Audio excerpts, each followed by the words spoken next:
రంగారెడ్డి జిల్లా రాజేంద్రనగర్ మండలం మంచిరేవుల గ్రామంలో పేలుడు జరిగింది. ఈ ఘటనలో ఒకరు మృతి చెందగా మరొకరు గాయపడ్డారు. ఓ పాత ఇనుప సామాను దుకాణంలో ఈ పేలుడు చోటు చేసుకుంది. పాత సామాన్లు విడిగా చేస్తున్న సందర్భంగా వాటిలో ఉన్న డిటోనేటర్ స్టిక్స్ పేలి ఉంటాయని అనుమానిస్తున్నారు. దుకాణంలో పనిచేస్తున్న మీసాల కుమార్ అక్కడికక్కడే మరణించగా యజమాని గాయపడ్డారు. క్షతగాత్రుణ్ణి ఉస్మానియా ఆసుపత్రికి తరలించారు.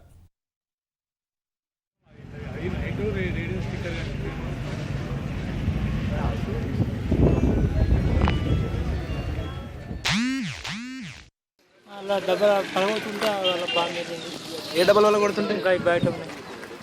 ఏం వెళ్ళిందల్లా? ఏం బాగా బాంబా ఆవాజ్ వచ్చింది. పేలిందా?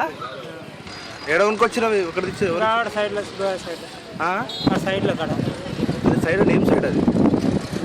అందరూ వచ్చినప్పుడు చెప్తే తీసుకొచ్చింది. స్క్రాప్ అంతా కూడా దాన్ని ముక్కలు ముక్కలుగా చేస్తున్నప్పుడు ఒక పెయింట్ బాక్స్ బ్లాస్ట్ కావడంతో కుమార్ స్పాట్ చనిపోవడం జరిగింది. బహుశా మరి దీనికి పేరు ప్రధాన కారణం బహుశా ఏదైనా ఈ నిర్మాణ కార్యక్రమాల్లో కన్స్ట్రక్షన్ యాక్టివిటీస్ని ఉపయోగించి ఏదైనా బహుశా బ్లాస్టింగ్ మెటీరియల్ ఎక్స్పైర్ అయిన బ్లాస్టింగ్ మెటీరియల్ రిమైనెంట్ చార్లు మిగలడం వల్ల జరిగిందని అనుకుంటున్నాను.